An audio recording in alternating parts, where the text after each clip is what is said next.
Burning topic. ఒక్క gate కొట్టుకుపోయి 3 రాష్ట్రాల్ని అప్రమత్తం చేసిందంటే, లక్షలాది ఆయకట్టు రైతాంగం ఆందోళనలో పడిపోయిందంటే ఇది ప్రమాద హెచ్చరిక కాదా? తుంగభద్ర ఎంత భద్రం? తుంగభద్ర లాంటి ఏజ్ బార్ ప్రాజెక్టులు ఎంతటి ప్రమాదకరం అనే ప్రశ్నలు మళ్లీ తలెత్తినట్టు కాదా? వీటితో పాటు తుంగభద్రలో కొత్త గేటు నిర్మాణం స్టేటస్ ఏంటో కూడా చూద్దాం ఇవాంటి బర్నింగ్ టాపిక్ లో.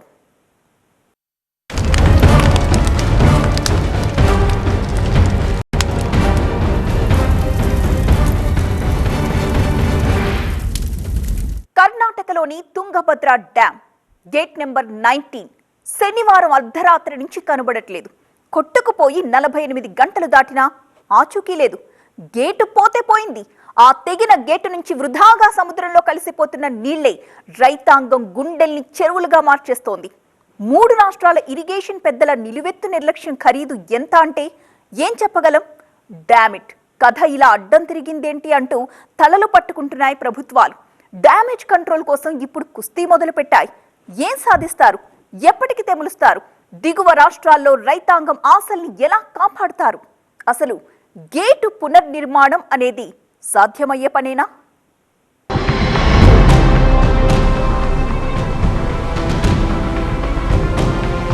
7 దశాబ్దాల తుంగభద్ర 3 రాష్ట్రాలకు సాగు భరోసా. ఇక మీదట అంత భద్రం కాదా? కొట్టుకుపోయిన ఒక్క గేటు రైతాంగంలో మారిన ఫేటు. ఇదొక మహా నిర్లక్ష్యం. భారీ మూల్యం తప్పదా? సగం డ్యాం ఖాళీ అయినట్టేనా? రేపటి ఆయకట్టు సాగు మాటేంటి? డ్యామేజ్ కంట్రోల్ జరిగేదెలా? తుంగభద్ర డ్యాం 19వ గేటు తెగిపోవడంతో అధికారులంతా నష్ట నివారణ చర్యలు చేపట్టారు. ఇప్పటికే డ్యామ్ సేఫ్టీ ఆఫీసర్స్, ఇతర టెక్నికల్ ఎక్స్పర్ట్స్ అందరూ కూడా ఇక్కడికి చేరుకొని పరిశీలిస్తున్నారు. ఇంత పెద్ద ఎత్తున నష్టాన్ని ఎలా నివారించవచ్చు, నష్టాన్ని ఎంత మేర తగ్గించవచ్చు అనే దానిపై పూర్తి స్థాయిలో ఇక్కడ పరిశీలిస్తున్న పరిస్థితి ఉంది. కృష్ణా నదికి ఉపనది తుంగభద్ర. దీనిపై నిర్మించిన బహుళార్థక సాధక ప్రాజెక్ట్ తుంగభద్ర ఆనకట్ట కర్ణాటకలోని హోస్పేట్ సమీపంలో 100 టీఎంసీల సామర్థ్యంతో 70 ఏళ్ల కిందట అందుబాటులోకొచ్చింది. ఈ 7 దశాబ్దాలు నిర్విఘ్నంగా, నిర్విరామంగా సేవలందిస్తోంది.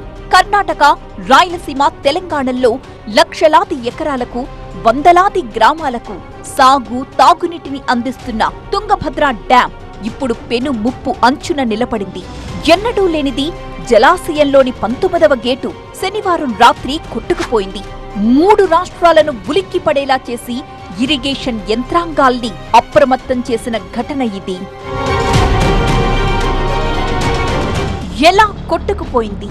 ఎగువన కురిసిన వర్షాలకు ఇటీవలే జలాశయం పూర్తి స్థాయిలో నిండిపోవడం, దీనికి తోడు షిమోగాలో భారీ వర్షాలకు డ్యాంకి అదనంగా భారీగా వరద నీరు చేరడం, ఒత్తిడి పెరిగిపోయి అకస్మాత్తుగా చైన్ లింక్ తెగిపోయి 19వ నంబర్ గేటు కొట్టుకుపోవడం తుంగభద్ర డ్యాం చరిత్రలో ఇదొక బ్లాక్ పేజ్. తుంగభద్ర ప్రాజెక్టు మొత్తం 33 గేట్లు.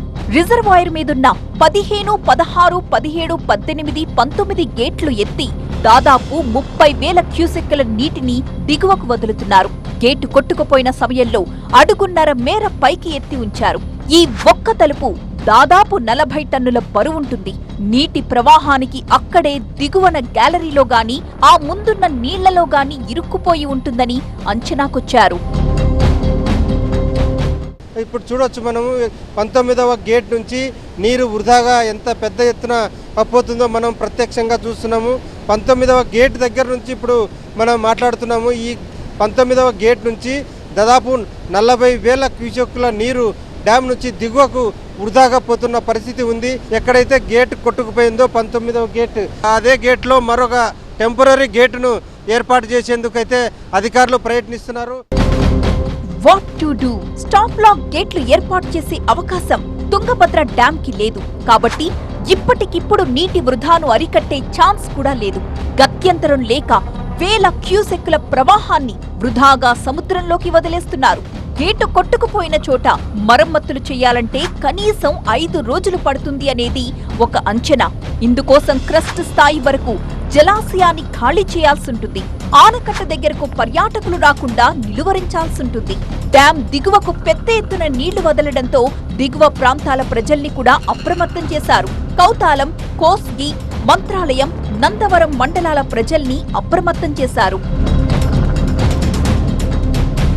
భద్రం, be careful. Tungabhadra dam gate కొట్టుకుపోయిన విషయం తెలియగానే ఏపీ సీఎం చంద్రబాబు స్పందించి ఇరిగేషన్ మంత్రి నిమ్మల రామానాయుడుతో అధికారులతో మాట్లాడి తదుపరి చర్యలపై ఆరా తీశారు.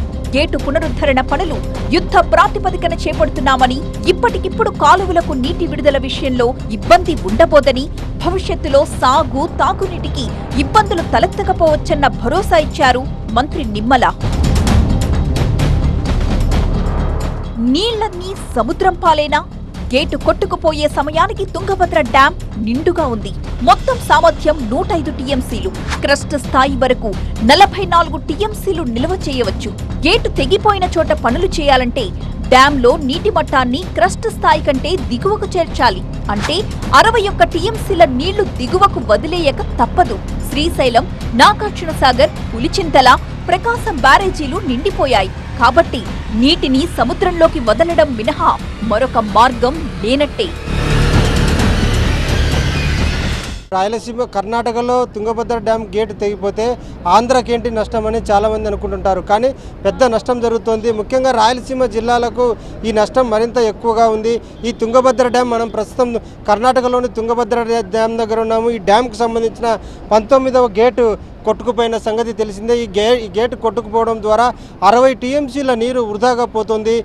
ఒకటి కాదు, రెండు కాదు, 60 టీఎంసీల నీరు తుంగభద్ర డ్యామ్ నుంచి వృధాగా పోతున్న పరిస్థితి ఉంది.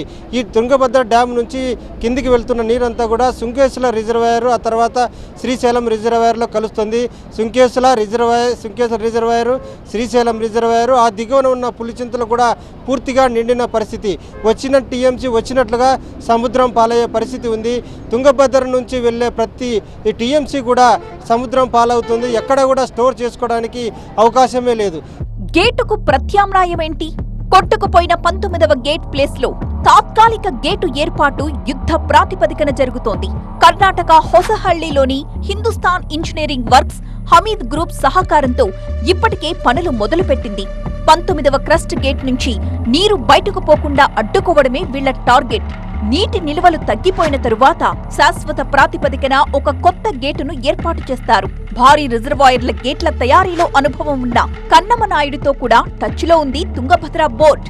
గేటుకు ఇనుప గొలుసుకు మధ్య చేసిన వెల్డింగ్ దెబ్బతినడం వల్లే ఘటన జరిగిందని ప్రాథమికంగా నిర్ధారణకొచ్చింది కర్ణాటక ప్రభుత్వం. ఏపీ, తెలంగాణ సీఎంలతో చర్చించిన తరువాత యాక్షన్ ప్లాన్ సిద్ధమైంది. ఎక్కువ నష్టం ఎవరికి? తుంగభద్ర డ్యాం గేట్ కొట్టుకుపోవడంతో ఆయకట్టు రైతుల ఆశలు ఆవిరైపోయాయి. ఆంధ్ర, కర్ణాటక, తెలంగాణ రైతుల పరిస్థితి అగమ్యగోచరంగా మారింది. కళ్ల ముందే విలువైన జలాలు వృధాగా పోతుంటే అన్నదాత గుండె చెరువైపోతోంది. మొదట్లో 60 టీఎంసీల నీటిని డ్యాం నుంచి దిగువకు వదలాలనుకున్నారు. ఇక్కడ మోస్ట్ ఎఫెక్టెడ్ ఏరియా ఏదంటే రాయలసీమ అనే చెప్పాలి. తుంగభద్ర డ్యాం పూర్తిస్థాయి నిల్వ సామర్థ్యం 105 టీఎంసీలు. కర్ణాటక, ఆంధ్ర, తెలంగాణ రాష్ట్రాల్లో కలిపి 17 లక్షల ఎకరాల ఆయకట్టును గుర్తించారు. కానీ పూడిక మట్టి లాంటి మిగతా కారణాలతో ఆయకట్టు బాగా తగ్గింది. 1976లో కృష్ణా జలాల వివాద ట్రిబ్యునల్ ఆదేశాల మేరకు 3 రాష్ట్రాల మధ్య నీటి ఒప్పందం కుదిరింది. కర్నూలు జిల్లాలోని తుంగభద్ర దిగువ కాలువ, అనంతపురం జిల్లాలోని తుంగభద్ర ఎగువ కాలువ, ఆంధ్ర, తెలంగాణ మధ్య ఉన్న రాజోలి బండ డైవర్షన్ స్కీమ్ కి తుంగభద్ర నుంచి నీటి విడుదల చెయ్యాలనేది ఒక డీల్. ఒప్పందం ప్రకారం ఉమ్మడి కర్నూలు జిల్లాలో 4,15,000 ఎకరాలకు, అనంతపురం జిల్లాలో 2,04,000 ఎకరాలకు, కడప జిల్లాలో 15,000 ఎకరాలకు, గద్వాల జిల్లాలో 80,000 ఎకరాలకు తుంగభద్ర డ్యాం నుంచి సాగునీరు అందాలి. ఇప్పటి వరకు ప్రతి సీజన్లో ఇదే దామాషా ప్రకారం నీటి విడుదల జరుగుతూ వస్తోంది. కొత్త నీరు రావలసిందేనా? రిజర్వాయర్లోని మొత్తం 105 టీఎంసీల నీళ్లలో గేటు కొట్టుకుపోవడం వల్ల ఎంత నీరు వృధా అవుతుంది అనేది ఇప్పటికిప్పుడు తేలేది కాదు. 60 టీఎంసీల నీళ్లు వృధాగా పోవచ్చనేది ప్రస్తుతానికి ఉన్న అంచనా. మిగిలిన 40 టీఎంసీలతో ఇన్ని లక్షల ఎకరాల్లో పంటల సాగు ఎలా సాధ్యం అనేది పెద్ద ప్రశ్న. అనుకున్న సమయానికి తాత్కాలిక గేటు నిర్మాణం పూర్తయినా అప్పటి వరకు వృధాగా పోయిన నీటి కొరత తీరేదెలా? మళ్లీ వర్షాలొచ్చి వరదలతో డ్యాంలోకి నీరు చేరితే తప్ప ఖరీఫ్, రబీ పంటలకు భరోసా లేనట్టే. ఇప్పటికే తుంగభద్ర డ్యాం ఆయకట్టు కింద హెచ్ఎల్సీ, ఎల్ఎల్సీ, కేసీ కెనాల్, ఆర్టీఎస్లకు నీటి విడుదల జరగడంతో చాలా చోట్ల రైతులు పంట వేసుకున్నారు. రాబోయే 4-5 నెలల్లో తుంగభద్రకు వరద నీటి ఉధృతి పెద్దగా ఉండబోదన్న అంచనా కూడా ఉంది. ఒకవేళ తుంగభద్రలో నీటి నిల్వ 40 టీఎంసీలకు పడిపోతే, తక్షణం వర్షాలు పడి వరద నీరు డ్యాంలోకి చేరకపోతే పంటల సాగు మొత్తం ప్రమాదంలో పడినట్టే. గతేడాది ఒకే పంటతో సరిపెట్టుకున్న రైతాంగం ఈసారి అంతకు మించిన అధ్వాన్న పరిస్థితి తప్పదన్న ఆందోళనతో కుంగిపోతోంది. తుంగభద్ర లాంటి వయసు మళ్లిన ప్రాజెక్టులు మన దేశంలో ఇంకా ఎన్నున్నాయి? వాటి పట్ల మనోళ్లు ఎంత అప్రమత్తంగా ఉన్నారు? కొత్త రిజర్వాయర్లు కట్టడం సంగతి దేవుడెరుగు. పూర్వీకులు కట్టిపెట్టిన పాత రిజర్వాయర్లని కాపాడుకోవడమే ఇప్పుడు గగనమైపోయింది మనకి. కర్ణాటక అధికారుల నిర్లక్ష్య ఫలితం రాయలసీమ, తెలంగాణ రైతులకు తీరని నష్టాన్ని, ఆవేదనని మిగిల్చింది. కొట్టుకుపోయిన తుంగభద్ర గేట్ 2 తెలుగు రాష్ట్రాల్లో రైతాంగానికి చేటు తెచ్చిపెట్టింది. సాగునీటి ప్రాజెక్టుల నిర్వహణ అనే సబ్జెక్టులో తుంగభద్ర డ్యాంకైన డ్యామేజ్ ఒక తిరుగులేని కేస్ స్టడీగా మారిపోయింది. మరి దీని నుంచి గుణపాఠం నేర్చుకునేది ఎవరు?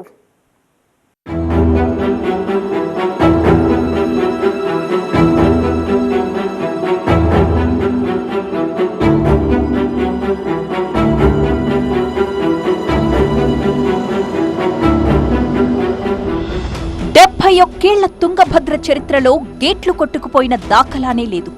టీబీ బోర్డ్ అధికారుల నిర్లక్ష్యం వల్లే ఇప్పుడు 19వ గేటు కొట్టుకుపోయింది అనేది నిజం. డ్యాంలో నీటి చేరిక మొదలవ్వకముందే గేట్లను నిశితంగా పరిశీలించి ట్రయల్ రన్ పూర్తి చేసి నీటి నిల్వకు సిద్ధం చేయాల్సి ఉంది. కానీ అలా చేయకుండా మొక్కుబడిగా ముందుకు వెళ్లిన వైనమే ఇప్పుడు రైతుల పాలిట శాపంగా మారింది.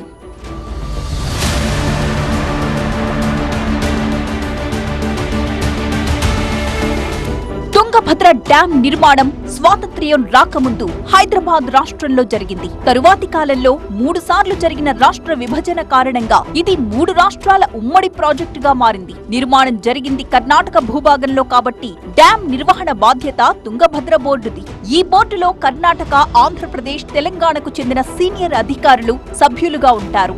70 ఏళ్ల కిందట 6.3 లక్షల క్యూసెక్కుల సామర్థ్యంతో నిర్మించిన గేట్లివి. ఇప్పటి వరకు తుంగభద్ర డ్యాం నుంచి గేట్ల ద్వారా 3.5 లక్షల క్యూసెక్కుల నీరు మాత్రమే దిగువకు వెళ్లింది. అందుకే గేట్లకు ఎలాంటి ప్రమాదం లేదని, పటిష్టంగా ఉన్నాయని నిపుణులు భావించారు. పాత డ్యాం కావడంతో ఇటువంటి పొరపాట్లు జరగడం సహజమే అనేది వాళ్ల వాదన. 1956లోనే మన ఈ డ్యాం నిర్మాణం పూర్తయింది. మనకి గేట్లకి ఆయుర్దాయము మనము 45 సంవత్సరాల కంటే ఎక్కువ ఉండదు. ఇది దాని వయసును మించి బతికింది. ఇక్కడ మేము చూసినట్టయితే ఇది ఫ్యాటిక్ అనేది ఒకటి మెటల్కి ఉంటుందండి. ఎక్కువ సార్లు మనం కిందకి పైకి వంచడం అనేది జరిగితే రాయి ఏదైతే 100 సార్లు కొడితే ముక్కలు అయిపోతుందో అలా మెటల్ కూడా చీరినట్టుగా అయిపోతుంది అనమాట. ఆ విధమైన డిఫరెన్షియల్ మూమెంట్ వల్ల మాత్రమే ఈ గేట్ పోయింది. అన్ని డ్యాములు కూడా దాన్ని అల్ట్రాసౌండ్ స్కానింగ్ కూడా చేస్తారు. చేసేసి ఎక్కడెక్కడ వీక్ ఉన్నది అవన్నీ స్ట్రెంథెన్ చేస్తారు. తుంగభద్ర డ్యాం నుంచి దిగువకు ఇప్పటికీ నీటి ఉధృతి కొనసాగుతూనే ఉంది. డ్యాంలోని 19వ గేటు కొట్టుకుపోవడంతో నీటి మట్టాన్ని తగ్గించడానికి అధికారులు చర్యలు చేపట్టారు. డ్యాం నుంచి 1 లక్ష క్యూసెక్కుల నీరు దిగువకు విడుదల చేస్తున్నారు. అవుట్ఫ్లోని మరింత పెంచే అవకాశం ఉంది. అటు 19వ గేటు స్థానంలో తాత్కాలిక గేటు ఏర్పాటు శరవేగంగా జరుగుతోంది. స్టాప్ లాక్ గేటుకు ఆర్డర్ ఇచ్చామని 4 రోజుల్లో తాత్కాలిక గేటు సిద్ధమవుతుందని భరోసా ఇస్తున్నారు అధికారులు. స్టాప్ లాక్ అనేది టెంపరీ అరేంజ్మెంట్ ఓన్లీ. ఈవెన్ మనకు ఒక యూనిట్ ఇప్పుడు 5 ఎలిమెంట్స్ ఉంటాయి. అది ఇప్పుడు మళ్ళీ కూడా ఉపయోగించుకోవచ్చు. దాన్ని ఏం పెద్ద ప్రాబ్లం లేదు. ఎందుకంటే ఇప్పుడు వాటర్ సీజన్ అయిపోతానే మెయిన్ గేట్ పెట్టేస్తాం అనమాట. అది ఆ యూనిట్లు ఏం లే టెంపరీ స్టోరేజ్ చేసి పెట్టింటాము. అది ఎప్పుడైనా ఏమన్నా సడన్గా ఏదైనా గేట్ పోయినా ఉపయోగపడుతుంది. మామూలుగా అయితే కనుక సిడబ్ల్యూసి నామ్స్ ప్రకారంగా ఇప్పుడు 33 గేట్స్ అంటే 10% అనమాట. 10% అంటే 3.3 నంబర్ అంటే యాక్చువల్గా 4 యూనిట్స్ పెట్టాలి మేము. మా దగ్గర ఇప్పుడు ఇది పాతది కాబట్టి, కానీ ఇది స్ట్రెంత్ ఉండేది కాబట్టి మాకు అవసరం రాలే. ఇప్పుడు మాకు కొద్దిగా మినిమం 1 యూనిట్ అన్న ఉండిందంటే సేఫర్ సైడ్లో ఉంటాం మేము. సో నీళ్ళంతా వేస్ట్ అయిపోతుందని చెప్పి ఆంధ్ర రైతులు కొంత ఆందోళన వ్యక్తం చేస్తున్న పరిస్థితి ఉంది. వారికి ఏం చెప్పదలుచుకున్నారు? ఇప్పుడు ఇది అన్ఫోర్చునేట్ ఐటమ్ అనమాట. కాబట్టి అప్పుడప్పుడు కొంచెం భరించాల్సి, కానీ ఇప్పుడు ఇంకా మాన్సూన్ అంతా అయిపోలేదు. దేవుడు మన కరుణించినాడు, ఇప్పుడే ఇంత వస్తానని మనం ఎప్పుడు అనుకోలేదు యాక్చువల్గా.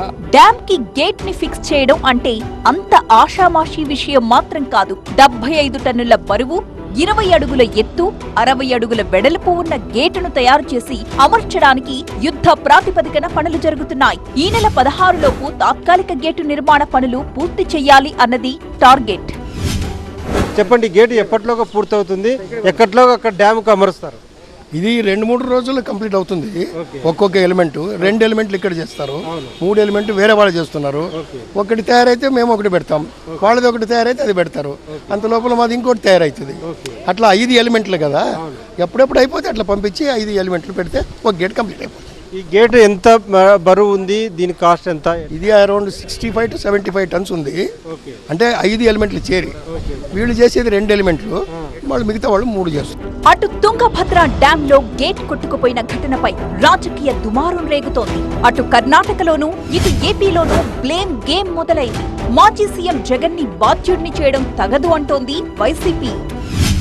45 సంవత్సరాలు వరకు అది గ్యారంటీ పీరియడ్. 45 సంవత్సరాలు దాటి ఇప్పుడు 71 సంవత్సరం అయింది. దాని రిపేర్లు ఎప్పటికప్పుడు చేస్తూ ఉండాలి. 45 సంవత్సరాల నుంచి కూడా సక్రమంగా చేస్తూ ఉండాలి. చంద్రబాబు నాయుడు గారు ఎన్ని సంవత్సరాలు పరిపాలన చేశారో మీకు తెలుసు. జగన్మోహన్ రెడ్డి గారు 5 సంవత్సరాలు పరిపాలన చేస్తే జగన్మోహన్ రెడ్డి గారు సరిగ్గా చేయకపోవటం వల్లే పోయిందనేది ఒక ఉమ్మడి ప్రాజెక్ట్. అది కర్ణాటక, ఆంధ్రప్రదేశ్, తెలంగాణ స్మాల్ షేర్ ఉంది. మొత్తం సిడబ్ల్యూసి చూసుకుంటుంది. ఆ నిర్వహణ వేరే ఉంటుంది, ఫండ్స్ మనం కేటాయిస్తాం. అయితే మనకు కూడా కొంత అజమాయిషి ఉండే మాట వాస్తవం. దీన్ని జగన్మోహన్ రెడ్డి గారి మీద నెట్టేందుకు ప్రయత్నం చేయటం చాలా దుర్మార్గం, అన్యాయం, దురదృష్టకరమని. మన దేశంలో దాదాపు 5200కు పైగా భారీ జలాశయాలు ఉన్నాయి. భాక్రానంగల్, నాగార్జున సాగర్ లాంటి పురాతన ప్రాజెక్టులు సహా ఇటీవలే నిర్మించిన కాళేశ్వరం వరకు సాగు, తాగునీటి అవసరాలు తీరుస్తున్నాయి. కాకపోతే ఏజ్ బారైన కారణంగా కొన్ని డ్యాముల్లో ఇసుక మేట వేసి నీళ్లకు బదులు మట్టి చేరి నీటి నిల్వ సామర్థ్యం రోజురోజుకు తగ్గిపోతోంది. ఆశించిన స్థాయిలో సాగుకు నీళ్లిచ్చే పరిస్థితి లేకుండా పోతోంది. దీంతో పాటు తరచూ వరదలు ముంచెత్తడంతో డ్యాంలు ప్రమాదకరంగా మారుతున్నాయి. డ్యాంల నిర్వహణ ఖర్చు కూడా అంతకంతకు పెరిగిపోతోంది.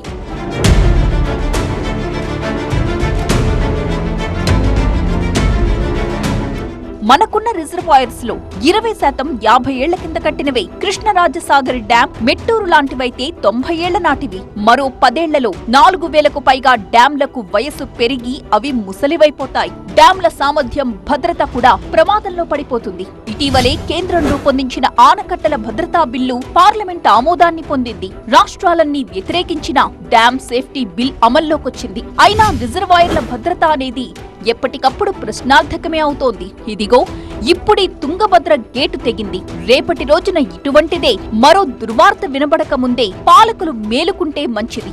లేదంటే మన కన్ను మనమే పొడుచుకుని కరువును కొని తెచ్చుకున్నట్టే.